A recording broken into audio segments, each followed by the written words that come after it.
Baiklah, selamat siang semuanya. Pertama-tama, perkenalkan nama saya Aulia Misyarna Pitupulu dan teman saya Melani Anis Saulia. Kami di sini ingin mempresentasikan hasil makalah kami yang berjudul Persatuan dan Kesatuan Bangsa Indonesia dari Masa ke Masa. Latar belakang. Indonesia dikenal sebagai bangsa majemuk, ditandai dengan banyaknya etnis, suku, agama, kebiasaan di dalamnya. Di sisi lain, masyarakat Indonesia dikenal sebagai masyarakat multikultural, masyarakat yang anggotanya memiliki latar belakang budaya yang beragam. Kemajemukan dan multikulturalitas mengisyaratkan adanya perbedaan. Bila dikelola secara benar, kemajemukan menghasilkan energi yang hebat. Sebaliknya, jika tidak dikelola dengan baik, maka kemajemukan bisa menimbulkan bencana yang dahsyat. Perbedaan yang terdapat di Indonesia merupakan sebuah warisan yang diberikan kepada kita semua sebagai warga negara Indonesia.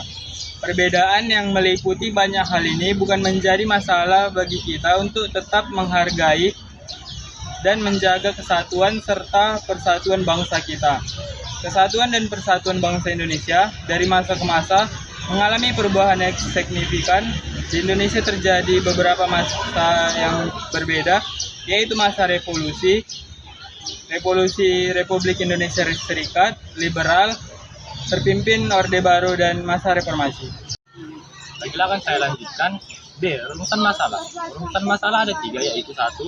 Apa pengertian dari persatuan dan kesatuan bangsa? Yang kedua, bagaimana kondisi persatuan dan kesatuan bangsa pada masa revolusi?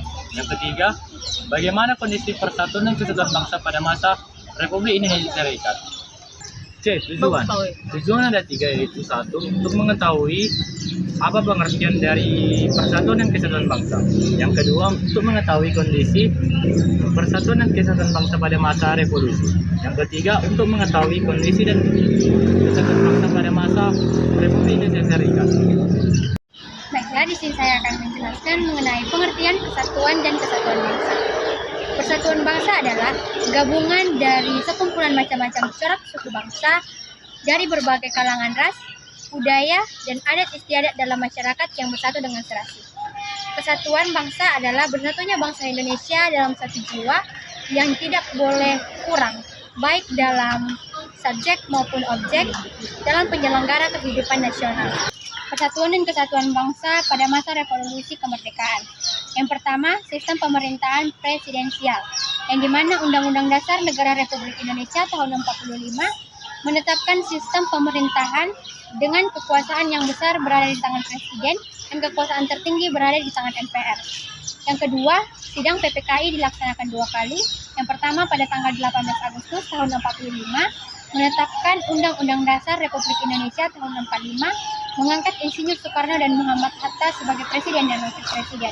Sidang yang kedua dilaksanakan pada tanggal 19 Agustus tahun 45 yang menetapkan pembagian wilayah bekas Hindia Belanda ke dalam 8 provinsi, yaitu Provinsi Sumatera, Jawa Barat, Jawa Tengah, Jawa Timur, Sunda Kecil, Kalimantan, Sulawesi, dan Maluku. Yang ketiga, pembentukan Kabinet Nasional Indonesia Pusat yang diresmikan pada tanggal 29 Agustus tahun 45 yang diketuai oleh Kasman Singodimedjo, yang anggotanya terdiri dari 137 orang yang berasal dari golongan muda dan golongan tua.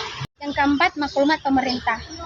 Terbagi menjadi 3 maklumat. Yang pertama, maklumat 5 Oktober tahun 45, pemerintah mengeluarkan maklumat pembentukan Tentara Keamanan Rakyat atau TKR. Maklumat yang kedua, maklumat 3 November tahun 45 mengenai pembentukan partai politik. Yang ketiga, maklumat 14 November tahun 45 yang dimana tanggung jawab pemerintahan berada di tangan para menteri. Selanjutnya akan dilanjutkan oleh Anissa Auli. 5. Pemberontakan. Pertama, pemberontakan PKI Madiun 1945 dipimpin oleh Musso dan Amir Syarifuddin. PKI melakukan kekerasan fisik terhadap pejabat, tokoh, dan warga anti PKI. Yang kedua, pemberontakan DI atau DII, Jabar dan Jateng. Berawal dari gagasan Kartosoewirjo untuk membentuk negara Islam Indonesia atau NII pada tanggal 4 Agustus 1949. Persatuan dan Kesatuan Bangsa pada masa Republik Indonesia Serikat. Pertama, Republik Indonesia Serikat atau RIS. Sejak 27 Desember 1949 berdasarkan Perjanjian Konferensi Meja Bundar, Negara Kesatuan Republik Indonesia berubah bentuk menjadi negara RIS. Penyelenggaraan pun didasarkan pada Konstitusi RIS 1949. Yang kedua, pemberontakan. Pertama, pemberontakan Angkatan Perang Ratu Adil atau APRA. APRA dipimpin oleh Raymond Westerling, seorang bekas tentara Kerajaan Hindia Belanda. Kedua, pemberontakan anti-Ajis. Pada 5 April 1950 di Makassar terjadi pemberontakan Kenil di bawah pimpinan Kapten Andi Ajis ketika pemberontakan Republik Maluku Selatan atau RMS. Gerakan ini dipimpin oleh Dr. Fau Mokil dan memiliki baris di Ambon. RMS menganggap kemerdekaan Indonesia adalah hadiah dari Jepang. Baiklah, saya akan melanjutkannya penutup kesimpulan. Dari penjelasan tersebut, kita dapat menyimpulkan bahwa Persatuan dan Kesatuan Bangsa Indonesia dari masa ke masa memiliki banyak perbedaan dari kondisi ras, suku, dan agama, serta masa kepemimpinan memiliki ciri khas tersendiri yang dapat membentuk Indonesia yang satu. Meskipun banyak perbedaan, Indonesia tetap dapat mempertahankan persatuan dan kesatuannya, dapat memberantas masalah yang akan memperpecah belah persatuan dan kesatuan di Indonesia, sehingga persatuan dan kesatuan bangsa Indonesia masih tetap terjaga hingga saat. B. Saran. Menyadari bahwa kita masih jauh dari kata sempurna. Kedepannya, kita akan lebih fokus dan detail dalam menjelaskan tentang makalah tersebut dengan sumber-sumber yang lebih banyak yang tentunya dapat dipertanggungjawab. Untuk saran berbias berisi kritik atau saran terhadap penulis atau terhadap kita juga bisa untuk menanggapi terhadap kesimpulan dari bahasa makalah yang telah dijelaskan. Baiklah, sekian dari hasil makalah kami. Kami mengucapkan terima kasih.